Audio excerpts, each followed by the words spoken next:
était à part et qui n'était pas au match hier. Oui, donc Corentin Jean donc, a repris la course. Yaya Sanogo avait donc une gêne à un ischio donc toute la semaine. Il a fait de la réadaptation, il a fait du vélo, il a fait de la course. Et il doit reprendre normalement lundi prochain, le 29, avec le groupe. Ce matin, il manquait donc Koulouris parce qu'il a une sorte de torticolis, donc il a fait que des soins et demain, il devrait reprendre. Voilà, c'est à peu près tout. Après, c'est souvent des petits bobos classiques durant une préparation. Torticolis, c'est hier au match? Non, je pense que c'est dans la nuit. Hier, il commençait à avoir une certaine gêne et je pense que durant la nuit, ça a empiré. Donc on est sur Koulouris, du coup j'en profite. Hier, on l'a senti mieux par rapport aux dernières rencontres de préparation. C'est votre sentiment aussi? Je pense qu'il monte en puissance. Je pense que il y a encore cette période d'adaptation au contexte et surtout au jeu, au profil des joueurs qui sont proches de lui. Donc il doit encore voilà, être mieux intégré à notre jeu, comprendre encore plus et mieux les différents déplacements, les différents schémas, les différents automatismes. Mais voilà, on s'aperçoit que il y a du potentiel. C'est un garçon qui correspond à ce qu'on voulait faire. Il est très mobile. Il est capable de jouer en appui, il est capable de jouer en profondeur. Et après, il a beaucoup de présence dans la surface. Il est très agressif dans les 16 mètres. Donc, je pense que c'est un garçon, en lui laissant un peu de temps, c'est un garçon qui répondra à nos attentes. Ouais, physiquement aussi, on l'a senti bien plus agressif sur le pressing, justement. Mmh. Comme vous disiez, une relation aussi qui s'est créée avec Dosevi, qui n'existait peut-être pas autant avant. Oui, ça vient au fur et à mesure. Après, les clichés durant la préparation, il faut faire attention parce que durant les matchs, pour nous, c'est souvent que des séances de travail. On tient peu compte du match en réalité, on tient compte plutôt de l'entraînement. Donc les séances sont chargées, sont lourdes et quelquefois lors du match, les joueurs peuvent être voilà, un petit peu moins bien, un petit peu moins frais physiquement. Donc il faut se garder de conclusions très hâtives. Mais bon, je pense qu'il est en train de montrer des choses intéressantes, il est en train de progresser. Et c'est vrai qu'il commence à trouver des automatismes et des relations avec pas mal de joueurs. La fraîcheur, justement, c'est ce qui a fait la différence hier entre les deux périodes. Une première où les joueurs ont plus de mal à jouer, justement, à développer. Oui, non, mais je pense que hier, on a vu une première mi-temps qui a été difficile parce qu'on a eu du mal à mettre notre jeu en place, parce qu'on n'a pas suffisamment respecté ce que notre jeu requiert. Voilà, on a manqué je dirais, de vitesse dans les échanges, on touchait beaucoup trop le ballon, on a manqué de verticalité, de soutien à l'intérieur, on a manqué aussi de présence, vous l'avez dit, à la pression défensive. Et justement, en deuxième mi-temps, on a retrouvé un petit peu tout ça, voilà, avec des garçons qui ont apporté du dynamisme, de la mobilité, de la fraîcheur aussi, qui ont montré des choses intéressantes.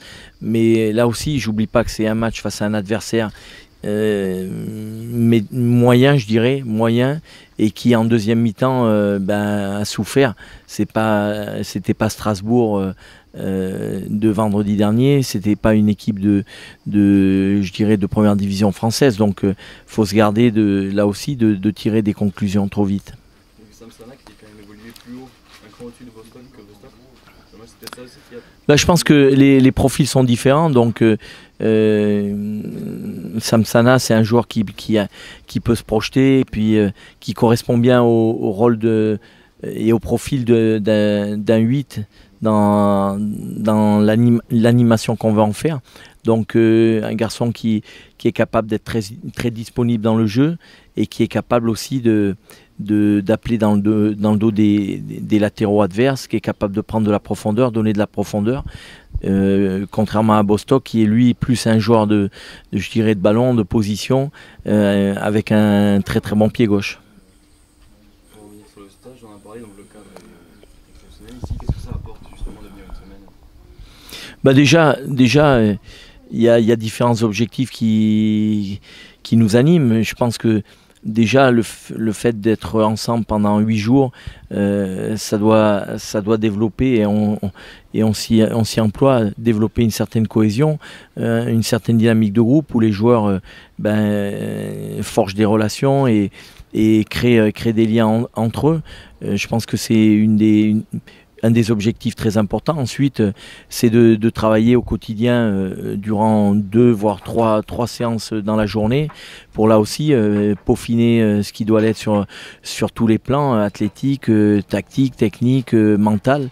Voilà, et je pense que c'est quelque chose de très important lors d'un stage. Des axes de travail particuliers justement cette semaine?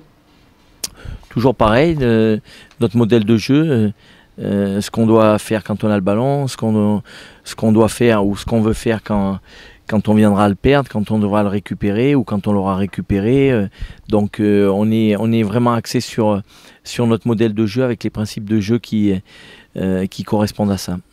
Quand vous n'êtes pas sur le terrain, Mmh. pourquoi votre emploi du temps ici? Ici, toujours travailler, de préparer les séances, de voir les joueurs parce que c'est des moments privilégiés pour vraiment discuter avec eux sur un plan individuel, sur un plan collectif, montrer des vidéos. Voilà, on a beaucoup de choses à faire. Je vous garantis que nos journées sont bien remplies. Le fait de l'avoir décalé ce stage un peu plus tard, ça permet à des joueurs qui arrivent aussi tard, par exemple comme Augustin, de s'inclure dans le groupe. C'était le but. C'était le but. Généralement, le stage avec moi, il débute tout le temps début juillet.